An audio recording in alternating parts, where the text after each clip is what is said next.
Je suis amoureuse de mon beau-père. Maman, construis une vie meilleure. Commence à travailler la femme que tu veux être dès maintenant. Bon, enfin, mon make-up vraiment, j'avais juste un crayon et un anti-cerne. C'est avec ça que j'ai fait tout ce que vous voyez sur mon visage. Donc calculez pas si mon make-up est bancal. C'est la 51e fois que je tourne cette intro, on recommence.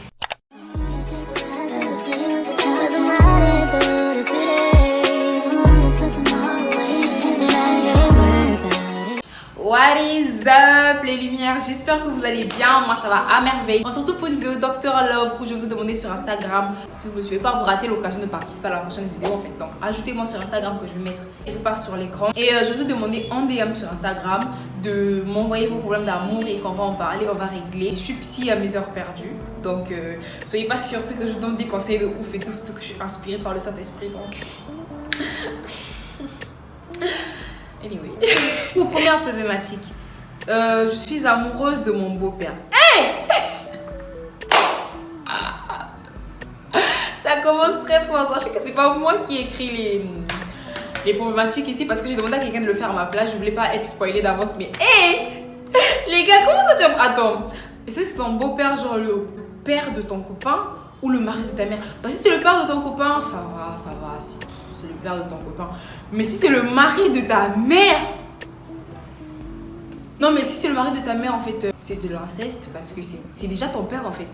Le droit dit que l'enfant a pour père le mari de sa mère. Donc, si c'est le mari de ta mère, c'est de l'inceste. Après, si c'est le père de ton copain, bon, c'est pas ton mari, t'as aucun engagement envers lui. Enfin, on ne comprend pas qu'il y en a un, tu peux tomber sur son père. Et puis, je préfère le père que le fils parce que le père te traite peut-être mieux ou il discute avec toi. Mais si c'est le mari de ta mère, ma chérie, c'est très grave. En fait, c'est extrêmement grave. Il faut que j'en parle à ta mère. Il faut que tu pries beaucoup, que tu sortes de là parce que c'est vraiment de l'inceste. Après, même si c'est le père de ton copain, c'est vraiment malsain. Tu vas à la maison de ton copain pour voir ton copain et t'arrives là-bas, tu croises son père, tu embauches ton père et tout. Enfin, prie beaucoup parce que là, tu es en train d'essayer d'entrer dans les histoires d'inceste bizarres. Là, je sais pas quoi te conseiller sur le fait que tu sois amoureuse de ton beau-père, juste que c'est bizarre. Je kiffe encore mon ex, mais elle veut un gars riche, genre un gars qui va lui offrir des iPhones et qui va l'emmener dans des restaurants chics. Je veux la récupérer et je sais pas quoi faire. Bah, va travailler. On va travailler en fait. Tu veux récupérer ton ex alors qu'elle t'a quitté pour des iPhones et des restaurants chics. Bah va travailler. Quand tu auras de l'argent pour lui offrir des iPhones et des restaurants chics, là tu pourras la récupérer. Tant que tu pourras pas lui offrir des iPhones et des restaurants chics, tu pourras pas la récupérer. Donc moi le conseil que j'ai donné c'est d'aller travailler. Va travailler, Dieu, tu auras le budget nécessaire pour lui offrir des iPhones, tout ça. Mais après les garçons, vous aussi, draguez les filles qui sont dans votre budget en fait. Je sais pas moi. Si tu gagnes 50 000 francs par mois, va draguer une 2008. Je sais pas, enfin, tu pourras lui offrir des choses de son niveau. Après, aujourd'hui, les 2008, elles te font peur avec leurs standards en fait. Parce que moi, quand j'avais l'âge d'une 2008 actuelle, j'avais pas les mêmes standards. Je rêvais grand, mais j'avais pas les mêmes standards. Mais les 2008 de nos jours, je suis choquée. Anyway, mais vraiment, les garçons, draguez les filles à vos niveaux. Si tu sais que tu peux pas lui offrir des iPhones et des restaurants chics, sachant que c'est ce qu'elle veut actuellement, bah va chercher une fille qui veut ce que toi tu peux lui offrir actuellement. Va chercher une fille qui peut accepter que tu lui achètes un Samsung en fait. Tu vois, moi je suis une fille qui va accepter que tu lui achètes un techno juste pour qu'elle ait de quoi, enfin qu'elle se contente d'avoir de quoi appeler, de quoi faire un selfie, au lieu d'une fille qui va vouloir avoir le dernier téléphone pour qu'on voie qu'elle aussi elle a 3 caméras derrière son écran, derrière son téléphone, pour qu'on voie aussi qu'elle a le mode portrait. Tu vois un peu, va chercher une fille qui est à ton niveau. Et puis ta copine, elle t'aime pas. Même si aujourd'hui tu arrives au point de lui offrir des iPhones comme elle veut, elle t'aimera pas parce qu'elle sera là pour l'iPhone et le restaurant chic. Donc cherche une fille qui t'aime vraiment, elle va t'accepter avec ce que tu as, mais que ça te sert aussi de leçon, que tu travailles dur dans ta vie. Comme ça tu n'auras plus à tomber sur des filles qui veulent que des iPhones et des restaurants chic. Tu tomberas, laisse tomber. Ne cherche pas à la récupérer, tu vois. Tu vas aller où avec une fille comme ça en fait. Ne cherche pas à la récupérer, elle sert à rien. Enfin, elle sert pas à rien, mais voilà.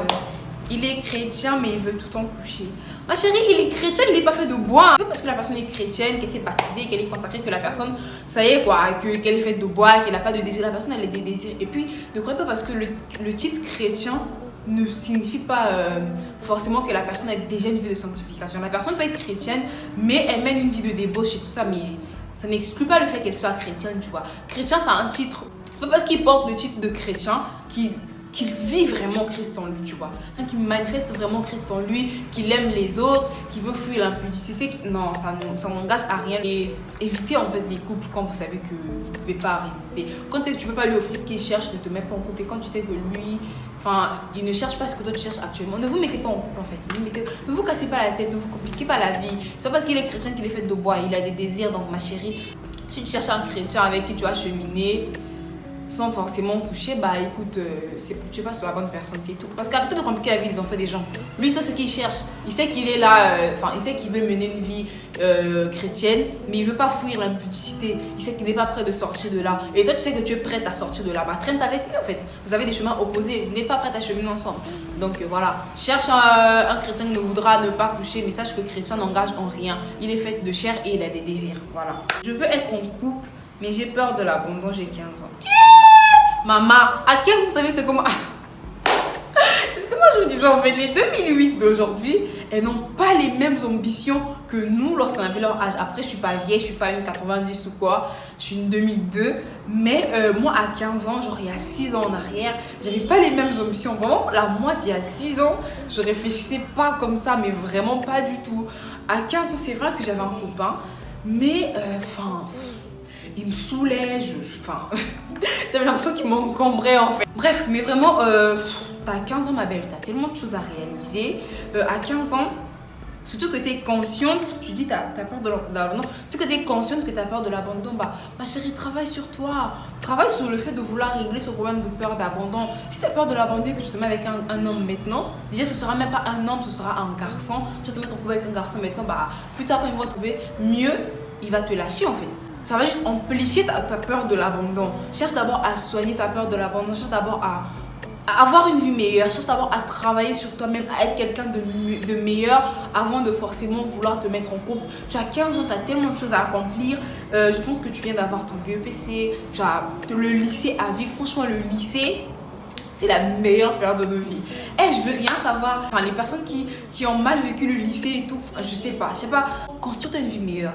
Commence à travailler la femme que tu veux être dès maintenant. Ne cherche pas d'abord à être avec un garçon qui va venir détruire le peu d'estime que tu as encore en toi. Parce que je te jure, ma chérie, tu as 15 ans, tu n'as pas encore totalement confiance en toi. Commence à travailler sur toi maintenant pour qu'à 21 ans, tu sois une femme accomplie qui n'aura peur de rien. Tu vois un peu. Comme ça, à 21 ans, quand tu seras en couple, ça viendra compléter la personne que tu es déjà. En fait, tu sauras sélectionner l'homme qu'il te faut vraiment. Tu sauras sélectionner le type d'homme que tu veux réellement qui rentre dans ta vie. J'espère juste que l'angle n'a pas changé. Vraiment désolée si l'angle change parce que tout à l'heure je parle dans le vide, la caméra a coupé. Ça me saoule. Je suis en crush sur une meuf, mais elle dit être hétéro. Je suis en crush. Ah, ok. Je suis en crush sur une meuf, elle dit être hétéro, mais elle entre dans mon jeu de séduction, elle me laisse la draguer. Comment faire pour la faire assumer son homosexualité? À qui tu demandes? Arrêtez de forcer les gens à être ce qu'ils ne sont pas. Si elle te dit qu'elle n'est pas homo, elle n'est pas homo en fait, elle est hétéro. Pas parce qu'elle entre dans ton jeu de séduction, ça veut forcément dire qu'elle est homo ou quelque chose comme ça. Pourquoi? Nous les meufs, on aime être séduites, on aime savoir qu'on plaît à quelqu'un, on aime savoir que quand quelque part, quelqu'un avant de dormir, quand elle pense à moi, son cœur danse le moutoache. Tu vois un peu ce que je veux dire? On s'est compris.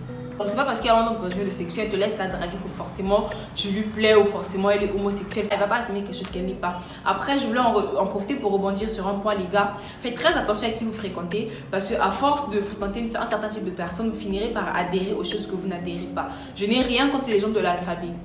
LGBTQ+, machin. Je n'ai rien contre eux. C'est leur nature, ils assument ce qu'ils sont, franchement. En fait, si tu sais que tu n'aspires pas à être homo, pourquoi tu marches avec des homos en fait? D'une part, c'est de la faute de la meuf, de ton crush là, parce que c'est elle qui t'a laissé venir vers elle. Si dès le début elle t'avait stoppé et tout, on ne serait pas là, tu ne seras pas là à chercher un conseil pour la faire assumer. Faites attention à ce qu'on vous dit parce qu'à force qu'on te répète, mais tu l'as déjà fini par devenir en fait. Et même là, à force qu'elle te dise tout le temps, mais si tu sais que tu n'es pas homo, pourquoi tu me laisses te séduire? Ça veut dire que tu l'es quand même, ça veut dire que ça te plaît quand même. Et un jour, tu vas te dire, bon, pourquoi pas essayer, pourquoi pas, et voilà comment tu deviens homo. Je ne parle pas que sur l'homosexualité, quoi, je parle de tout en général. Tu marches avec un soulard, à force de te dire, oh vas-y, juste un verre, je vais te dire, si lui il boit, ça ne le tue pas, pourquoi moi je ne vais pas boire? Toi, si tu vas devenir ivrogne, tu vois un peu, fumer pareil, sortir aller en boîte, c'est pareil en fait, c'est pareil. Vraiment, quand vous n'aspirez pas à devenir quelque chose, ne traînez pas avec les personnes qui sont déjà qui ont déjà ce trait de caractère là, tu vois. Déjà, j'aimerais dire que je ne juge pas, je ne suis pas là pour juger, je suis personne pour juger, j'ai pas une vie parfaite. Donc j'habite en Allemagne depuis 2 ans et ça fait 3 ans que je suis en couple avec mon gars. Il est au Congo, il est resté au Congo. Je fréquente désormais les gens de la haute société. Je fréquente des grands hommes maintenant et je trouve qu'il n'est plus assez bien pour moi. Je ne sais pas quoi faire. Ma chérie, c'est très simple, quitte ton gars. quitte-le. Après, il y a 3 ans, j'ai conseillé à quelqu'un de quitter son gars. Les deux se sont remis ensemble, ça s'est retourné contre moi, comme quand je voulais casser leur couple. C'est arrivé 3 fois ou 2 fois, je sais plus. En tout cas, je vous ferai les story time, mais je conseille plus aux gens de quitter leur gars. Mais sérieusement, ma belle, quitte-le. Tu ne l'aimes, c'est tout. Tu ne l'aimes plus parce que tu te dis maintenant que tu as trouvé mieux, que maintenant tu fréquentes mieux, que tu peux avoir mieux. Donc, c'est plus le genre de gars avec qui tu aimerais traîner. Tu ne vois plus en lui l'homme que tu voudrais. Tu ne vois plus en lui l'idéal que tu aimerais avoir. Tu le vois maintenant ailleurs. Donc, reste pas avec une personne avec qui, tu trouves qu'il n'y a plus rien en fait. Au bout d'un moment, en fait, les gens doivent comprendre que c'est pas parce qu'on a une super belle relation que tu es emmené à rester dans ma vie pendant longtemps. Tu entres dans ma vie dans une période et quand ton temps d'arrêt est arrivé, tu sors de ma vie en fait. C'est juste ça. Normalisons le fait que certaines personnes sortent de notre vie. Et puis comme tu me dis, tu es en Allemagne, ça fait maintenant 2 ans que tu es en Allemagne. Lui, il est resté au Congo, ça fait 2 ans que vous n'êtes pas vu. Lui, de son côté, il a obtenu un certain mindset qu'il n'a pas obtenu avec toi. Sachant que toi, de ton côté, tu as obtenu un certain mindset que tu n'as pas obtenu avec lui. Vous avez grandi différemment, donc tu es dans un autre continent carrément. Ça ne tient plus en fait. Et même si vous vous mettez ensemble et que ça marche, au bout d'un moment, ça ne marchera plus parce que de ton côté, tu auras déjà vu mieux. Déjà vu ce à quoi tu aspires, ce que tu aspires à voir. Ma chérie, vraiment, vu que tu fréquentes les gars de la haute société, va fréquenter les gars de la haute société et pars. Quand le pain n'est plus assez croustillant pour toi, laisse, les voisins vont manger, les voisins vont trouver le pain succulent. Donc ne force pas une relation dans laquelle ça ne marche pas. Je crush sur le mari de ma...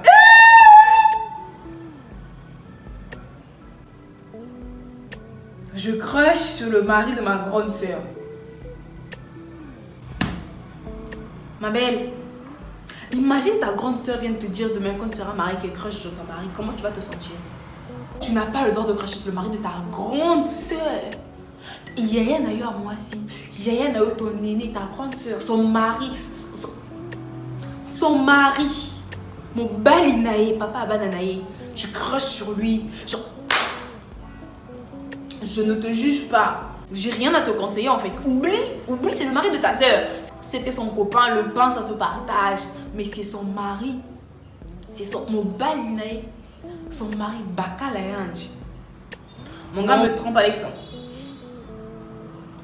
Mon gars me trompe avec son ex. Mais il dit, c'est juste son ami. Ma belle, c'est avec toi qu'on trompe. Sache que c'est avec toi qu'on trompe. Tu n'es pas la titulaire. Ce n'est pas ton gars. Ne l'appelle pas mon gars parce que ce n'est pas ton gars. C'est le gars de son ex. Ils sont toujours ensemble. C'est avec toi qui trompe son ex, ma belle. Sache-le. Leur couple n'est pas fini. Même si c'est réellement son ex, sache que ce n'est pas fini entre eux. Sors de là. Tu n'as pas ta place dans cette relation. Maman Bima, sors. Sors. Go out. Get out. Sors, Bima Basika. Ne viens pas nous faire kanga motema sur le couple des gens. Tu n'as pas ta place. Sors. Mon gars, c'est ton gars. C'est pas son ex, c'est toi la tisa. Sors. Salut, je m'appelle Myriam, j'ai 21 ans et je suis guinéenne. Oh, je te connais pas, mais bon. Salut Myriam, je suis contente qu'une guinéenne, me suive sur Instagram. Je t'envoie plein de bisous à tous les Guinéens. Salut, je m'appelle Myriam, j'ai 21 ans et je suis guinéenne. Ah, Mariamou, oh, excuse-moi. Excuse-moi, Mariamou. Ma soeur va se marier avec mon ex. En fait, je t'explique. Mon père est très conservateur et il a tendance à vouloir me caser avec les enfants de familles riches. En fait, je voulais un gars riche, mais qui m'aime quand même. Bien évidemment, on veut tout un gars qui nous aime. Je voulais un gars riche qui m'aime. Je voulais connaître mon mari avant de l'épouser parce que ma grande cousine a marié un homme. Ah ok, a marié un homme que mon père lui a imposé et ça s'est mal terminé. Aujourd'hui, elle est malheureuse dans son foyer. Je n'aimerais pas arriver à ce niveau-là. Bien évidemment. Du coup, je fréquentais un gars, un gosse de riche comme mon père les aime. Ton père connaît les bonnes choses. Un gosse de riche comme mon père les aime, mais ma relation avec lui n'a duré que 4 mois et c'était un enfer. Au début ça allait, mais au bout d'un moment il me surveillait, il avait tous les mots de passe de tous mes réseaux sociaux, il bloquait tous les garçons que je suivais qui me suivaient en retour, il les supprimait. Il a supprimé tous les numéros des garçons de mon WhatsApp que je connaissais à l'école ou en dehors de l'école. Il me demandait des comptes partout où j'allais et activer tout le temps ma localisation Snap pour savoir où je suis et qui est. Quand je le quittais, il fabriquait des faux nudes sur Photoshop. Il me menaçait de les publier sur les réseaux sociaux. Il est à ses côtés. Il est dans les 5K. Bon, ça va, je pense qu'avec 5K, tu peux quand même faire beaucoup de choses. Il est dans les 5K. Il me menaçait avec les nudes. Et j'avais peur qu'il publie les nudes. Et à chaque fois, je restais avec lui. Il est violent. Il m'a déjà frappé plusieurs fois. Une fois, il m'a carrément frappé dans sa voiture devant chez moi quand il est venu me voir la nuit. Et un jour, j'ai décidé enfin de le quitter. Quand je le quitte, il ne me frappe pas, il ne fait pas de scène, rien, il ne m'a pas menacé. Le lendemain matin, mon père nous apprend qu'il a trouvé un bon parti pour ma soeur et qu'il devait venir dîner à la maison.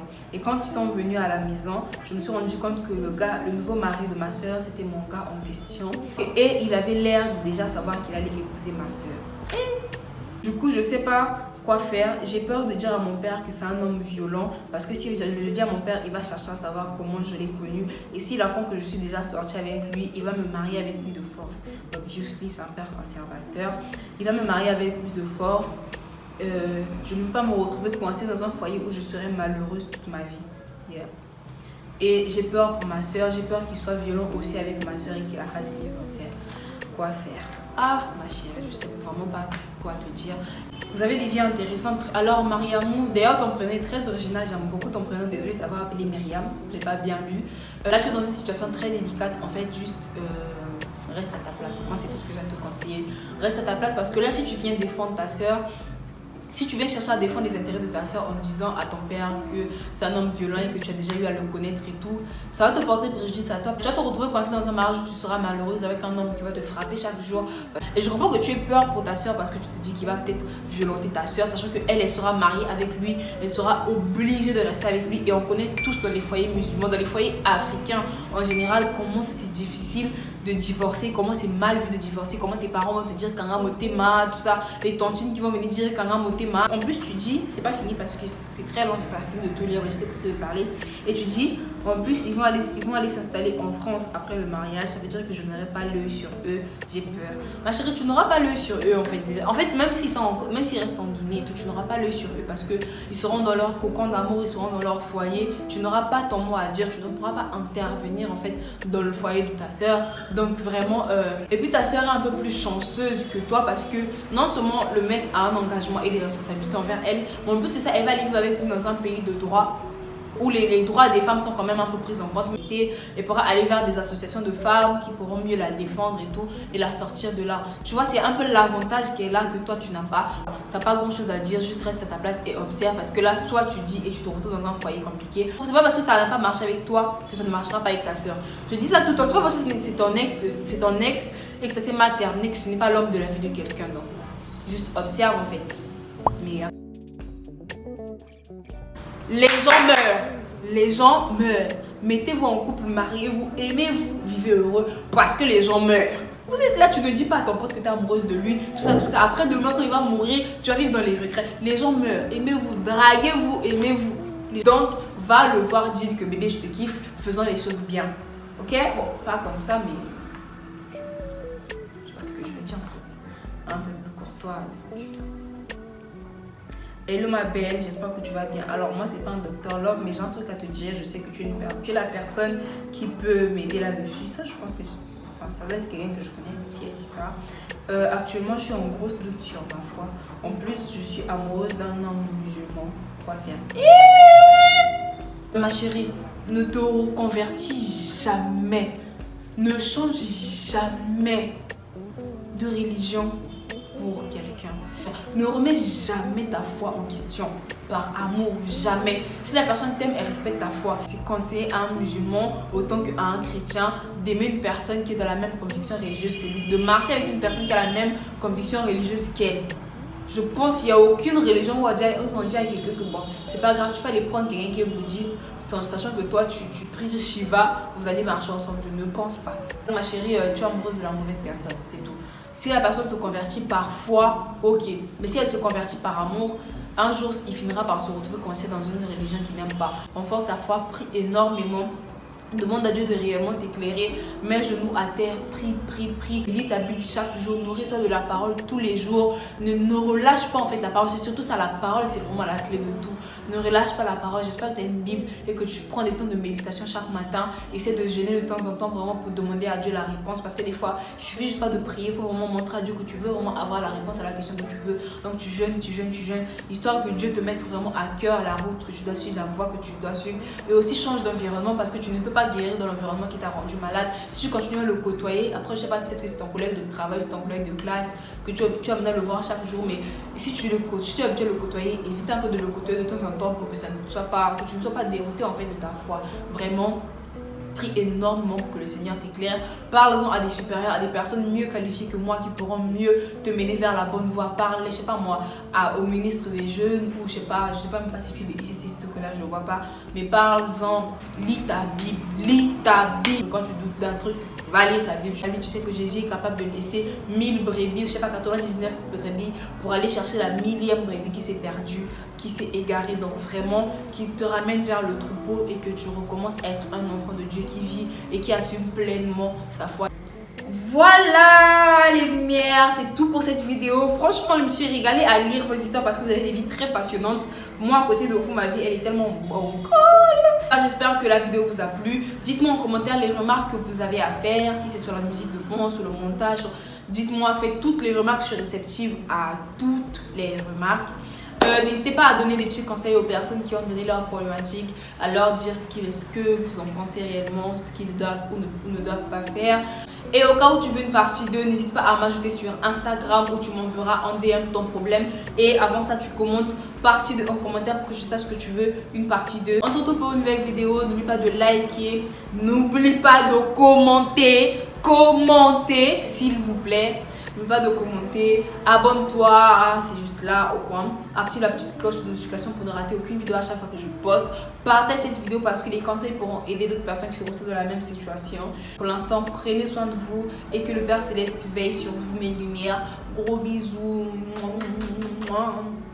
Ça fait quand même longtemps qu'on ne s'est pas vu.